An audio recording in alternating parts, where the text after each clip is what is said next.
Hello and welcome to this live programme from Baillie Gifford, the latest in a series of webinars where we talk to the managers of the business's different investment trusts. Today we're talking to Roderick Snell, and he is manager of the Baillie Gifford Pacific Horizon Investment Trust, a closed-end fund which invests across all of Asia, ex-Japan. My name is Richard Lander of Citywire, and I'll be talking to Roderick about how he runs the trust for around 25 minutes. We'll then be taking your questions, which you could submit at any time via the Q&A box in Zoom. So thank you for joining. And Roderick, nice to see you again. So we meet again after a torrid year for growth investors, and probably doubly so in the markets that you operate in. What's the outlook now for Asia and those markets? Sure, well, look, it's definitely been a difficult year for growth and for Asia, and it might well stay volatile for a while. However, I'm actually really quite positive on the outlook for Asia. Sentiment's near the levels we last saw in the global financial crisis.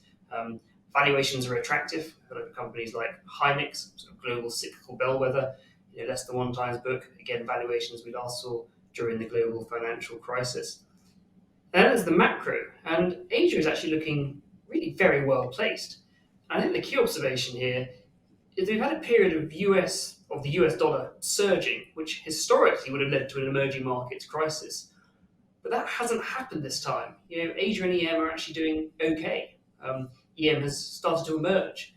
Now, why is that? Well, it's really because Asia is a much better place than it has been previously, and really compared to other regions. Firstly, most of the problems today are actually in the West. Asia doesn't have rampant inflation. Secondly, the region has behaved much more prudently. Asia didn't print money and destroy its balance sheet, stimulating during COVID. China physical and monetary stimulus in COVID would have been about 10% of GDP. Europe would be near 70%, so 7 times.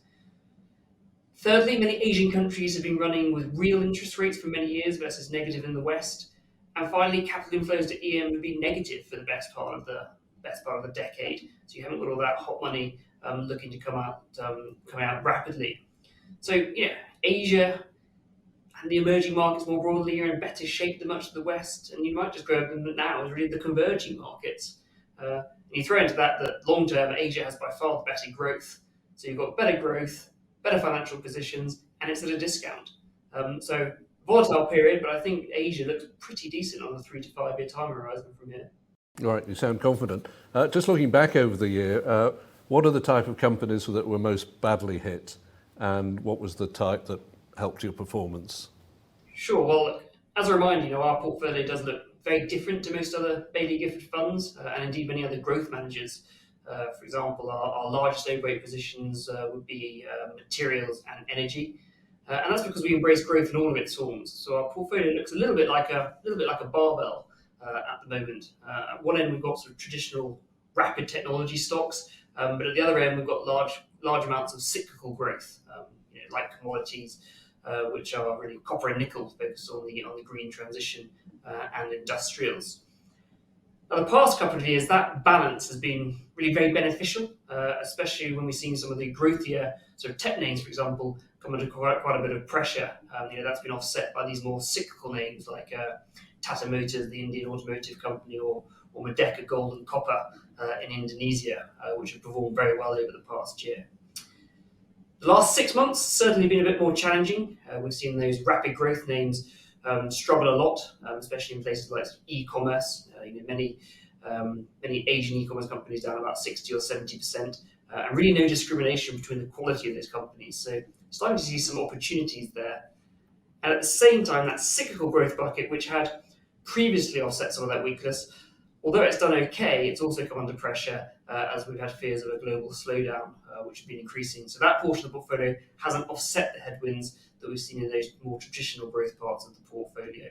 Okay, so coming through this turbulent time for every investor everywhere pretty much, do you think the Asian story of fast-growing economies, smart, innovative companies, is that still intact, do you think? Yeah, I think very much so. The big picture is that over the next decade, driven by the rise of the Asian consumer, Asia is going to be the fastest growing region globally, combined with the fact that it's better placed financially than really ever before, as mentioned. And then if you look at the companies, you can see this really all in action. I was actually out in Korea about 3 weeks ago. That's my first investment trip since COVID, and the innovation is just amazing, to be honest. I met with Bong Kim, for example. He's the founder of Coupang, a company that we own, which is the largest e-commerce company in Korea, and they're just light years ahead of Western peers. The key to their success is that anything you order in Korea, from groceries to electronics, before midnight is delivered by 7 a.m. that morning. And to do that, they just have the most advanced logistics centres you'll find anywhere in the world. I went to one which covers about 10 football pitches and is 21 stories high. Actually, very funny, they've employed a large number of people from Amazon, from the US, to help with the logistics. And one of them joked to me that he didn't actually know why they needed him, because Coupang were already so far ahead of Amazon. So yes, certainly see the innovation and the speed of growth very much on track across the region. Right. There is still a certain amount of scepticism in investors around the world that Asia can carry it off. It still has this story. What do you think explains that? Is it just people don't look at it closely enough? I think there's a couple of reasons. Firstly, until recently, if I say sort of 15 years, many investors haven't necessarily had to think about Asia. The easiest way to make money in innovation was simply to invest it in the largest market in the world, the USA and the Nasdaq, which has had an extraordinary run. Things might be starting to change. Secondly, and I think the real opportunity for us is that Asia is just not that well covered. It's harder to know what is happening, and that makes it inefficient, and therefore really a great place for us to find companies. A couple of examples, again, back in Korea, met a company called EO Technics. It's another company that we own. This is a fantastic business. It's got about 100% market share in lasers for making semiconductor wafers. So every semiconductor in the world will have to use an EO Technics machine.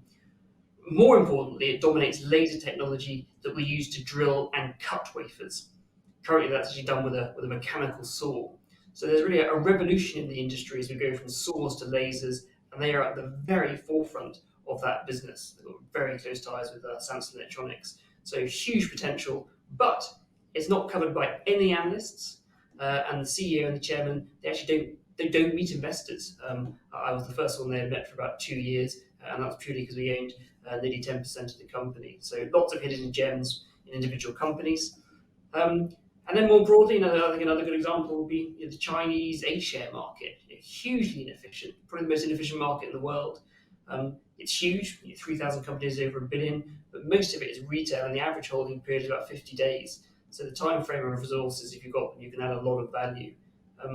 So that's why I think the opportunities for long-term stock pickers comes across Asia. Let's look at China, your biggest allocation by country. Been a pretty strange year there. Continued lockdowns, increasing interest in, should we put it like that, by the government in what companies do. And then on top of that, you've had a pretty nasty property bubble. And that leads some investors to think the country as a whole is uninvestable. You obviously don't, so how would you counter that argument? Sure, well, yeah, absolutely. Investors have had a torrid time in the country. You've had a huge regulatory storm, worsening geopolitics, slowing economy, continued lockdowns. So why is it uninvestable? Look, firstly, the opportunity is huge in China, so it deserves to be on everyone's radar. The middle class is the largest in the world, the economy and stock market, the world's second largest, and it's still hugely underowned.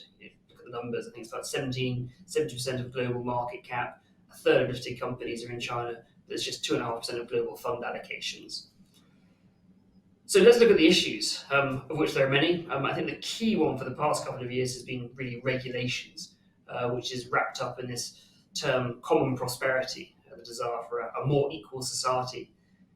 And here I think the key question is this regulatory crampdown Xi's attempt to roll back the market reforms of the past few decades and take down the private sector? That's the key question. And I think the answer is actually quite clearly no. Why? Well, because the economy is absolutely crucial to the party. It's what gives it its legitimacy. And that's really the difference between China and, say, the former USSR. China understands the economy matters, and it's the market-based reforms and growth that had kept the party along for so power. Just to understand that, just don't forget how successful China's been. Back in the 1980s, GDP per capita was less than Afghanistan. So for the past 40 years, people have only seen rapid improvement in the living standards. Young people have only known a very prosperous and increasingly powerful China. So at its core, China is not going to destroy the private sector, which accounts for 90% of new job creation, because that would be an existential threat to Xi and the CCP itself. Okay. In fact, you spent most of this year investing more in China, and you ended up with a larger allocation than a year ago. Why? What drove you to do that? I mean, it's one thing not to disinvest; it's another to actually go in there and raise your allocation. Sure, and I suppose we're still underweight China at the moment, but as you rightly say, have been adding. And from a bit of perspective, we have been very underweight China about 12 months ago. In fact, we've been underweight for a couple of years, especially in the large technology platforms like Alibaba and Tencent, really on fears of competition and or regulation. So why have we started to add? Well, firstly, as I just said, that broad point that actually we don't think China is trying to destroy its private sector. Secondly, there's a lot of valuation support at the moment. The MSCI China is down about 50%. Chinese listed companies in the US are down about 70%. Stock level, take Alibaba, which is a stock we have been very cautious on, but have been adding to now. The core e-commerce business there is trading on about a 4 times P multiple for a business that made about $30 billion last year. So a lot of valuation support. The other way I was looking at it was if you take the Hang Seng Tech Index as a proxy for the Chinese internet sector, then essentially the entire Chinese sector, Alibaba, JD.com, Meituan, that whole sector is worth less than Amazon at the moment, which just feels wrong. Onto the regulation, which has been the big problem. It's been implemented badly, but actually when you take a step back, it's broadly pretty sensible. It's essentially about anti-monopoly practices. And that's actually good for the whole ecosystem, stopping Alibaba from preventing clients from listing on other websites. That's not a good thing. Opening that up is good for the overall tech ecosystem. And I'd argue that China is probably actually leading the world in terms of regulating its tech sector. So that's part of the reason why we've been adding. And also, just from a macro position, actually China is really pretty well placed. As I say, it hasn't had a mad stimulus. It's got real relative interest rates, and it's possibly one of the few countries in the world actually cutting rates over the next 12 to 18 months. In a very difficult cycle to really the rest of the world. Within your China allocation, has the balance of the portfolio shifted? Yes, a little bit. So I suppose the main things that we have been adding back into technology after being significantly underweight 2 to 3 years ago. So adding to some of our existing names like JD.com, which has been one of our bigger overweights, and getting back into some stocks that we've been very cautious on for quite some time, like Alibaba. Also took some new holdings, bought Baidu, the sort of Google of China, again looking very cheap, about 7 times P multiples for that core search business. But what's exciting there is they've been investing for the past 5 or 6 years to become a leading player in autonomous driving in terms of the AI in that space. And there's indications that we can see from China that they are possibly the anointed winner in that space. They've just been allowed to be the only company in China to do high precision mapping, which is a very sensitive topic in the country. So I think Baidu is looking at very interesting. The other area we've been adding to would be what I call perhaps policy-aligned companies. Those that are sort of in tune with the next 10-year plans of the government. That's across a range of areas: semiconductors, industrial, and environmental would be the most obvious of those. And we've been adding particularly the environmental areas, so companies like Longyi, which is the world's largest solar panel maker, and Wuxi Lead, which is involved in EV batteries. So that's really what where we've been adding to in China over the past 6 to 12 months. Okay, and let's contrast that with your investments in India. You've pared those back a little. Why did you do that? Sure, it's still a big position for us and very much like the long-term story of India. Firstly, just actually to fund new ideas, especially that we were finding in China and also Indonesia. Has been the two places we've been adding to most recently. On top of that, valuations had done very well. India had been one of the best performing markets of the past 12 to 18 months. And then there were some macro concerns. Typically, in India is the most exposed of the large Asian economies to rising energy prices. Um, has a lot of oil imports, and that used to blow out the twin deficits, as they used to call them, the current account and the physical account due to subsidies.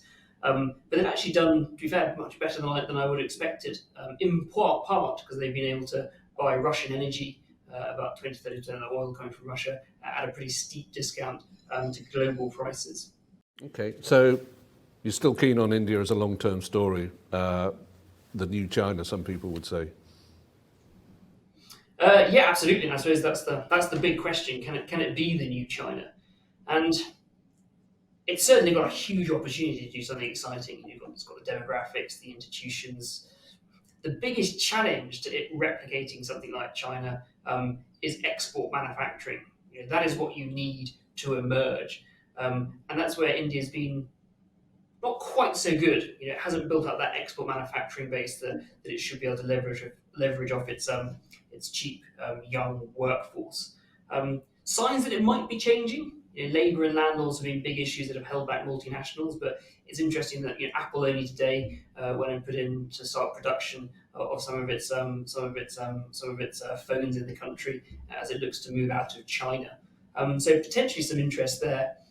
And the other area I think really is interesting is what I'd call new India.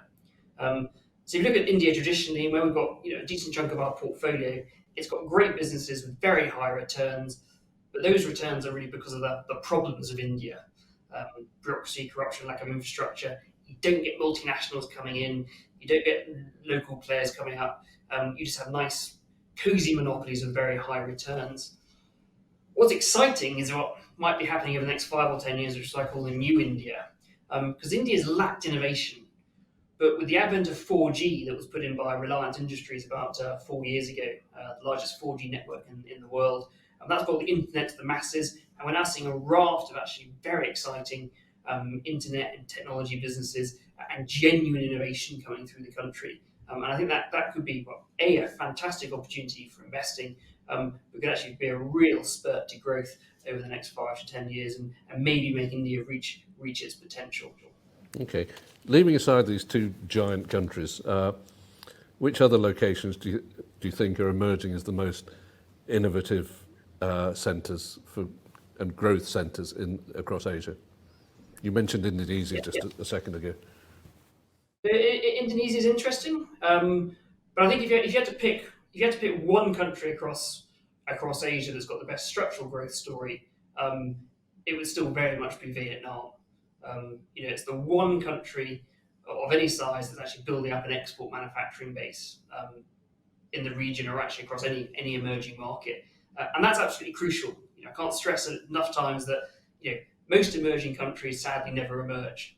The only ones that do, Japan, Korea, Taiwan, China, they have a successful export manufacturing base, and Vietnam is the one that is building that up. And the long-term story here is low-end manufacturing coming out of China, probably $2.5–3 trillion worth. That's increasing with geopolitical tensions and increasing lockdowns. The lion's share of that is going and will continue to go to Vietnam. So I think Vietnam has the best structural underpinning for any of the economies across Asia, and hence it's one of our largest positions, overweight positions within the trust. Yeah, interesting. You've preempted a couple of the questions from viewers there. So I noticed in your latest report you got about 6% in Vietnam, and one of the questions was why don't you have more there than 6%? Is it opportunities that are just not available yet, or are you going to increase it? Yeah, I mean, I'd love to have more. It comes down to the opportunity set. It's been improving, but there are some problems investing in Vietnam. The first used to be liquidity, but actually that's much improved. It's as liquid as the likes of Indonesia and Thailand. But there are foreign ownership limits on a number of the best companies, which means that they trade on a premium, and it's actually quite difficult to get access to those businesses. Those foreign premiums have been coming down, and there are rules being put in place to actually make them to actually remove those limits. But that is going to take several years. But as that happens, the opportunity set in Vietnam will improve. It's really worth noting as well that actually, although I was talking about the export manufacturing story being the real gem of Vietnam, you can't actually buy that directly. There aren't many listed Vietnamese companies. Most of them are multinationals. Samsung Electronics is the largest investor in Vietnam, at $18 billion over the past decade. So what we're really playing is the domestic story that's able to grow because of that manufacturing base supporting the economy. So mainly in places like banks and property and some steel. So sort of some of these sort of older economy type businesses. Well, that's answered those questions. If we don't read them out, that's why.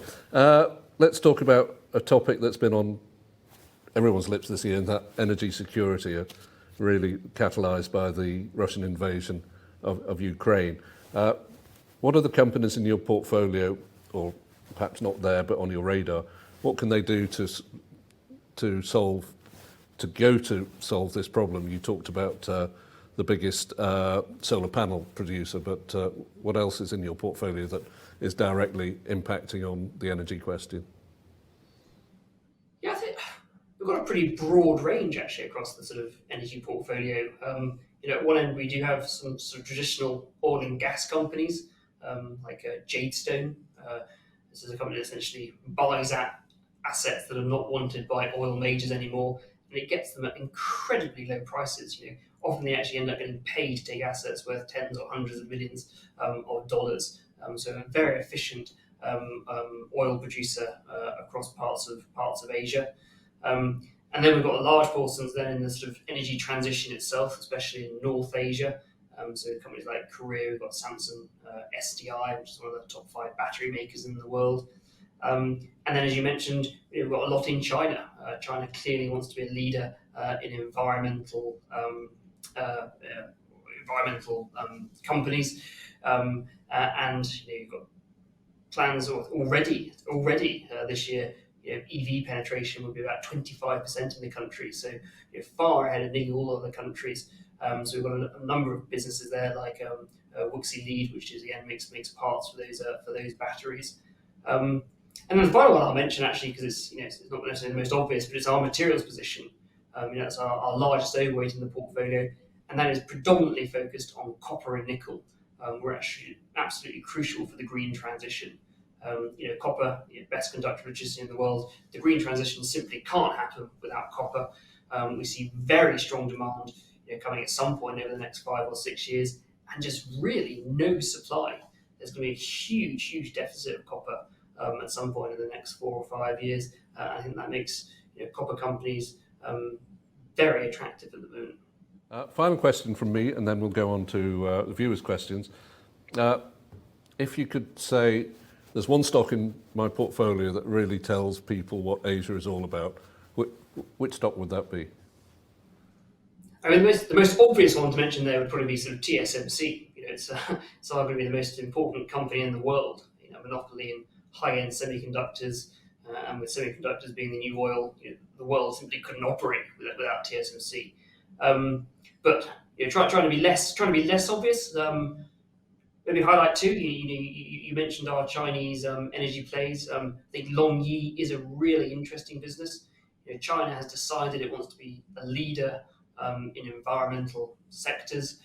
It's got the largest captive customer base in the world to do that, and LongYi has come over the past 10 years to have by far the biggest scale in the solar panel business of the world, about 40% market share. It's cost us significantly less than any other player. It's got the best technology. I think that's a business that can really transform both energy in China and abroad.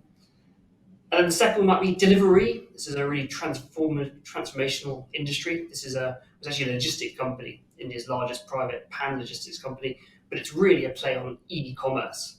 And this is going to be huge, and it's huge in India. You've got the rise of the consumer combined with the rise of the internet. It's sort of China 10 or 15 years ago. Very hard in India to work out who's going to be the winner at this moment in the e-commerce space. But everyone's going to have to use logistics, and delivery is by far the best player in that space. So a company I think will probably grow 50 or 60% per annum for quite some time. Okay, excellent. Well, we're going to turn to viewers' questions.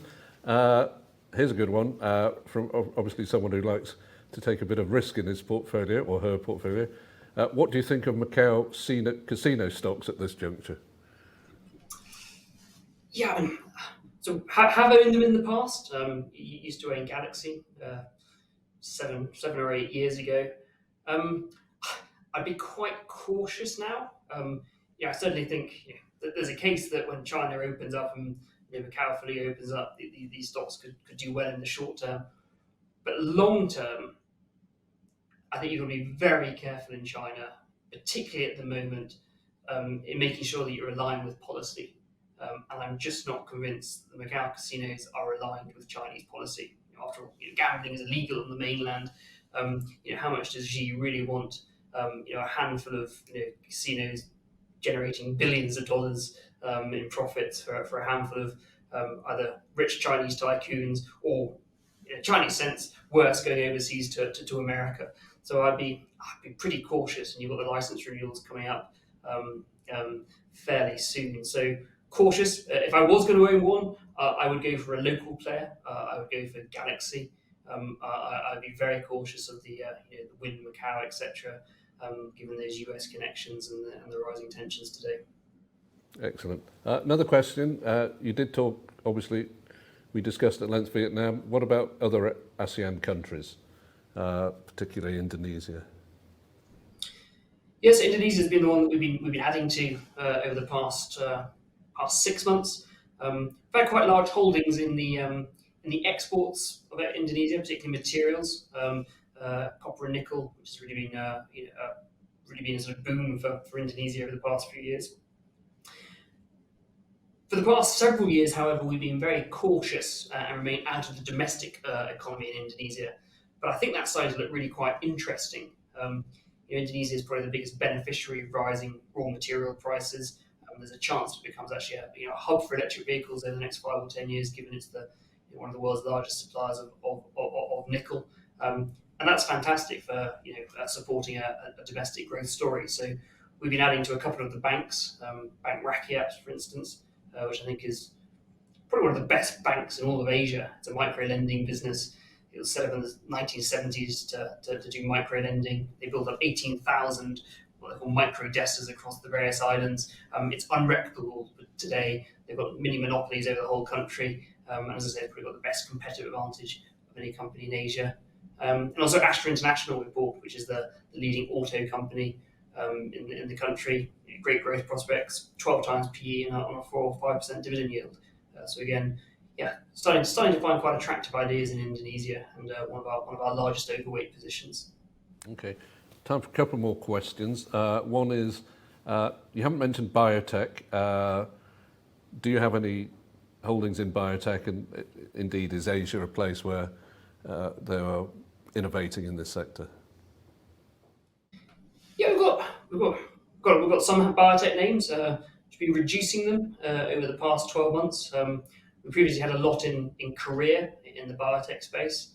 Many actually performed very well, so reduced those on valuation grounds. Actually, Seoul at one point was the second largest place globally for clinical trials, massively supported by the government with some excellent university research behind them. So had been finding interesting ideas there, but as I say, been trimming those recently. So China has been the place where some of the more interesting biotech names have been coming from over the past couple of years. I'd say I'm being quite cautious on the healthcare space in China at the moment. It's one of the clear areas where the government is going to increase regulation. So if you're going to be investing in biotech in China, you've got to absolutely make sure that you're in the sort of top end, innovative companies that are really doing innovative, exciting things. Because if you're not, your pricing power is just going to disappear over the next couple of years. So yes, there are opportunities, but it's a tougher market given that regulatory oversight. Good. And final question. low or no gearing, prices pretty low in the markets out there. Are you going to be going to your board to say, I'd like to gear up and take advantage of this opportunity? Yes, I say I'm genuinely getting more interested or more optimistic on the outlook for Asia, you know, particularly given its position versus most Western developed markets. So I certainly think Asia on a 3 or 5 year time horizon is very well positioned. Currently, don't have any gearing. Took it off over the past sort of 12, 18 months. We're getting to the stage where certainly thinking about it seriously. Haven't pulled the trigger yet, but we'll certainly be considering it. Have to consider which currency carefully. Absolutely. Yeah, there was one more question about, I'm sure relevant for many viewers today. How does the pound's sudden depreciation affect the value of the trust? I would imagine it would be positive for it. Yeah, it should be broadly positive. Yeah, I mean the value in the assets are Asian currencies. So yes, that should be broadly positive, and we can speculate where the pound goes over the next 6 months. That would be brave. Roderick, thank you so much.